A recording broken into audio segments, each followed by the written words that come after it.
महाभारत में दो पक्ष थे, एक कौरव और एक पांडव। संख्या में कौरव ज्यादा थे कि पांडव? संख्या में कौरव ज्यादा थे, पांडवों की संख्या कम थी।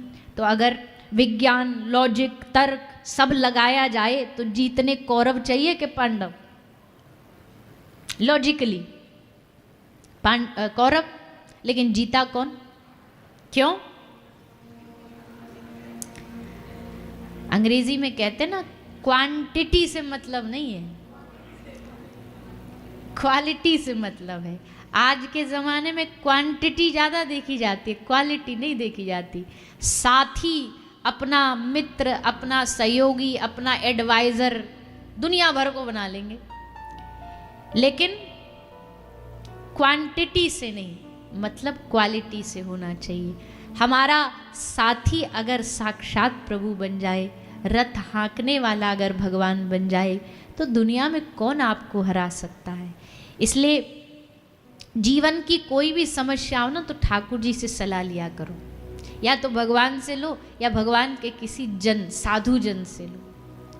उनका समाधान एकदम परफेक्ट होगा। अब बोलोगे भगवान थोड़ी समाधान देते, बिल्कुल देते हैं। आप एक बार उनके सामने जाकर के बैठ के तो देखो, उत्तर जरूर मिलता है। चुनाव हमें ही करना पड़ता है, चुनना हमें पड़ता है।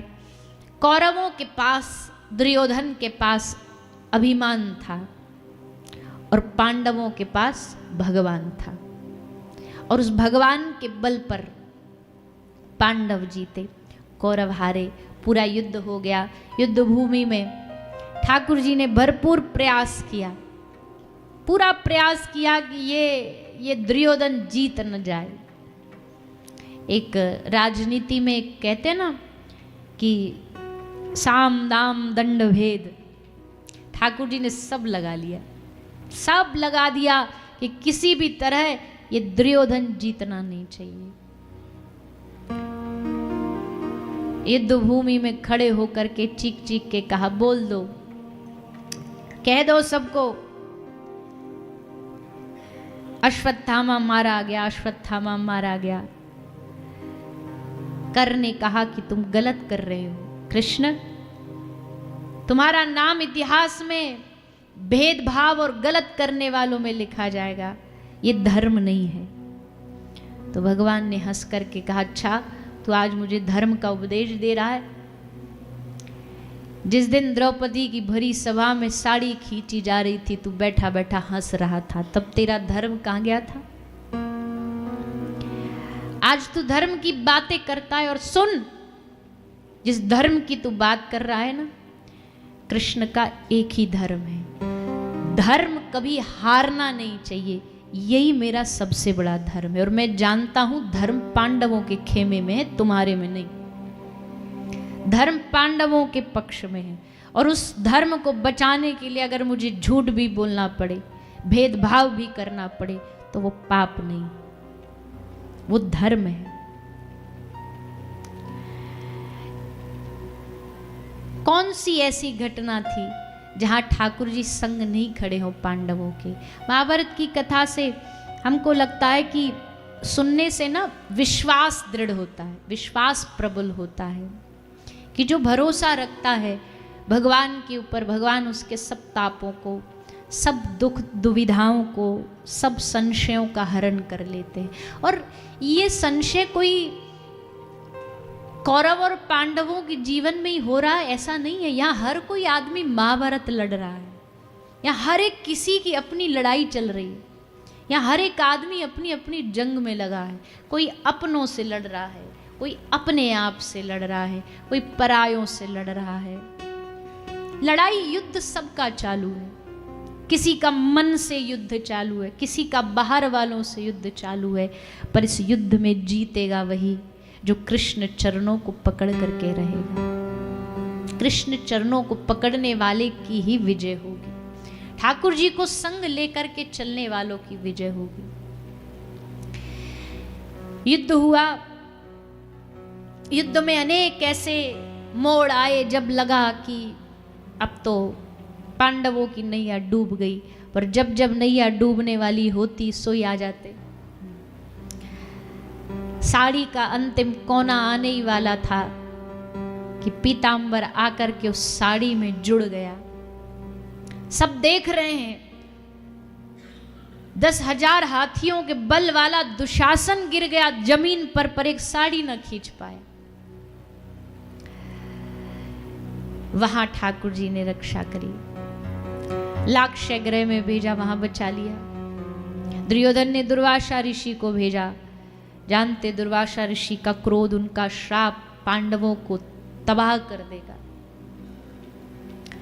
दुर्वासा ऋषि आए अज्ञातवास में, द्रौपदी को, पांडवों को कहा हम पूरी जमात के साथ आए, हजारों साधु आए हैं, सबको भोजन कराना है, हम जा रहे हैं, गंगा स्नान करके जल्दी वापस आते, भोजन तैयार रखो।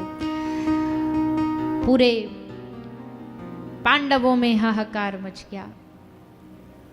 एक अन्न का दाना नहीं घर में, हजारों की साधुओं की संख्या बाहर खड़ी है। द्रौपदी आंख बंद करके बस हे कृष्ण, हे माधव, हे केशव बोला ही कि दरवाजे पर रथ आकर के रुका। कौन आया है? बोले कृष्ण आए हैं।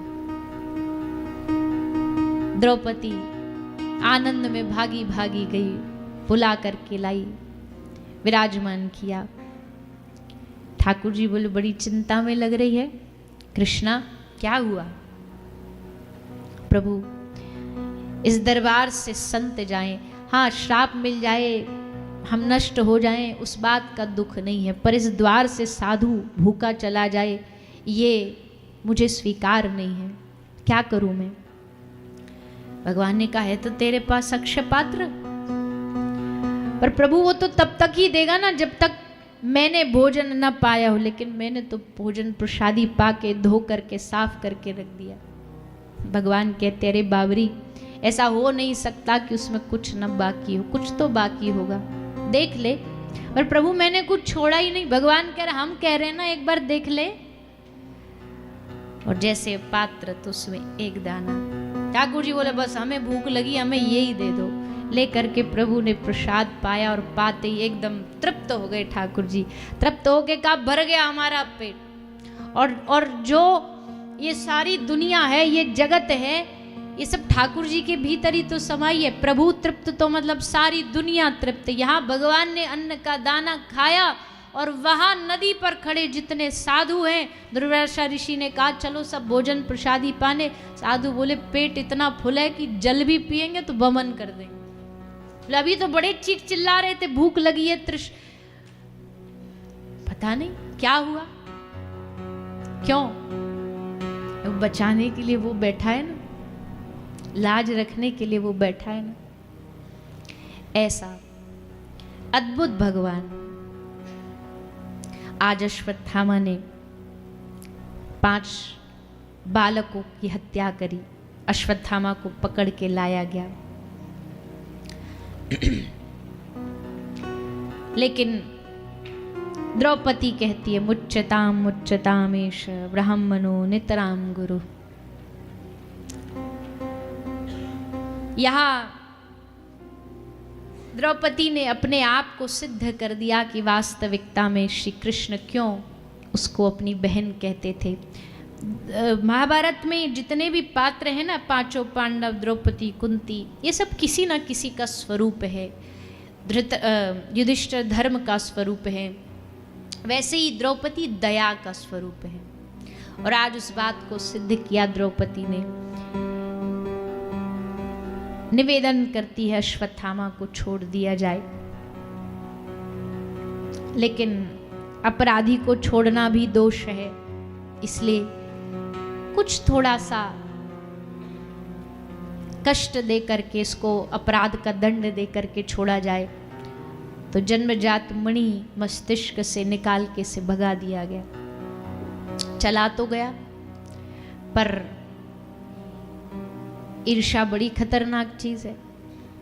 ईर्ष्या क्या कहती है? ईर्ष्या कहती है मैं मर जाऊं तो मर जाऊं, पर दुश्मन को लेके मरूंगा, संग में लेकर के मरूंगा। इसी को ईर्ष्या कहते हैं। अश्वत्थामा कह रहा हम मरे तो मरे, पर इस पांडव वंश को तबाह करके मरेंगे। कुछ भी हो जाए। उत्तरा गर्भवती है। उत्तरा के गर्भ में ब्रह्मास्त्र का प्रहार किया। जैसे उत्तरा के गर्भ में ब्रह्मास्त्र का प्रहार हुआ, घबराई उत्तरा, रोती रोती श्री ठाकुर जी की शरण में आई।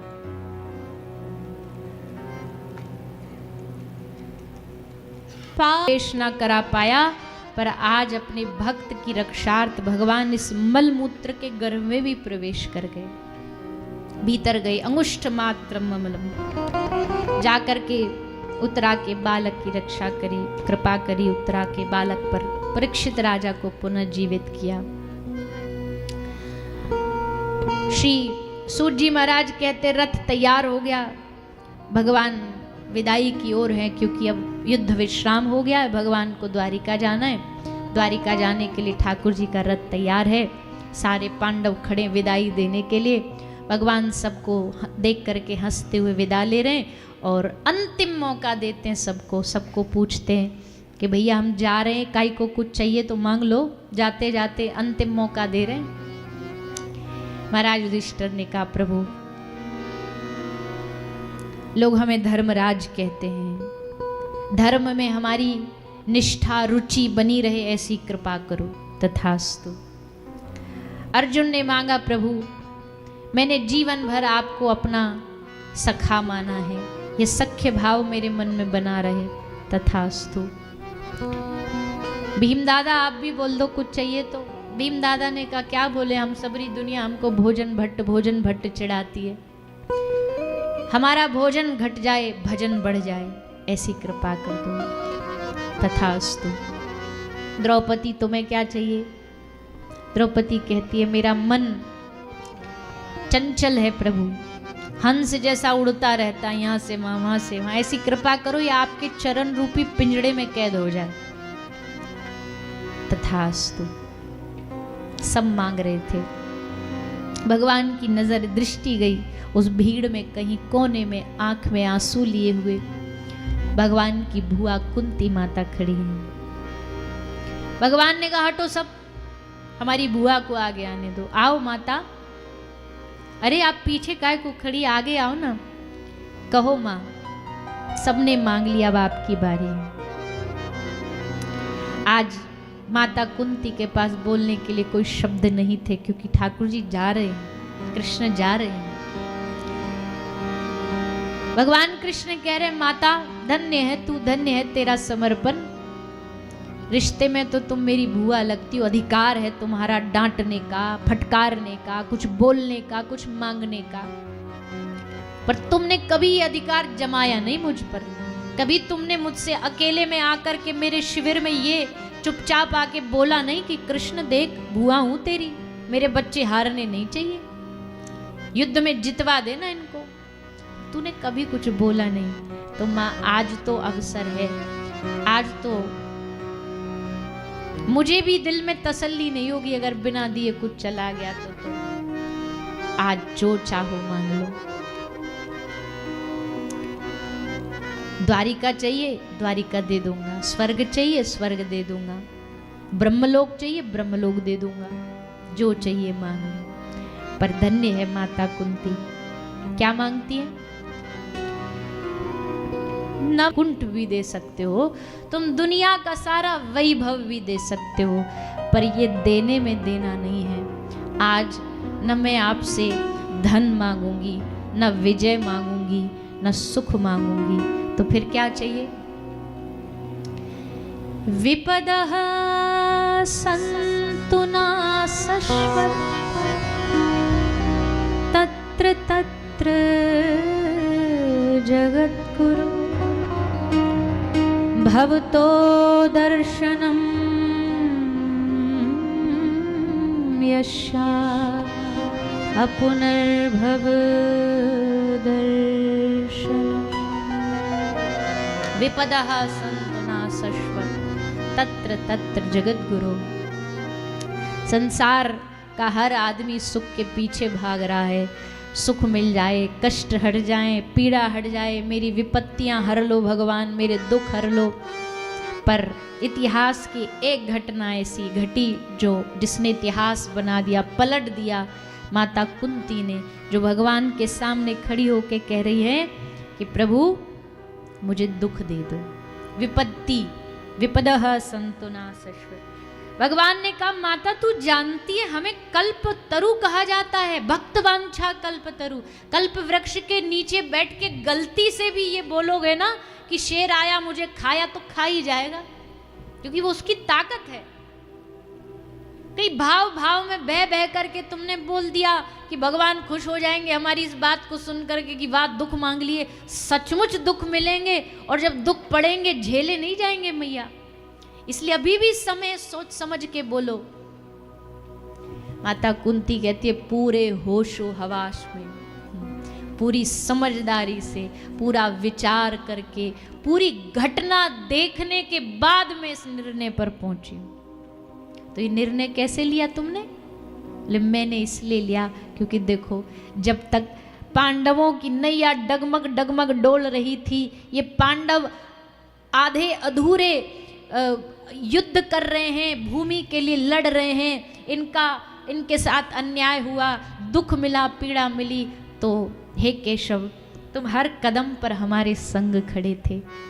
पर अब जैसे ही हम जीते, पांडव जीते, तो देखो तैयार हो गया रथ, चल पड़े तुम हमसे दूर। मतलब मैं इस निर्णय पे पहुंची हूं कि जीवन में जब जब दुख रहेगा तो तुम साथ रहोगे, और वो दुख जिसमें तुम साथ हो वो दुख नहीं है, असल में वही सुख है। अच्छा भगवान साथ नहीं, पर हमारे जीवन में भी तो यही होता है, दुख में भगवान नहीं पर भगवान की याद तो बड़ी साथ रहती है। जैसे ही दुनिया की लात थपेड़े पड़े तो कौन याद आता है? हे प्रभु बचा लो, हे नाथ मेरी रक्षा कर लो। इसने धोखा दे दिया, उसने गलत कर दिया, तो कौन याद आता? भगवान ही तो याद आते हैं। तो दुख बुरा हुआ कि अच्छा हुआ?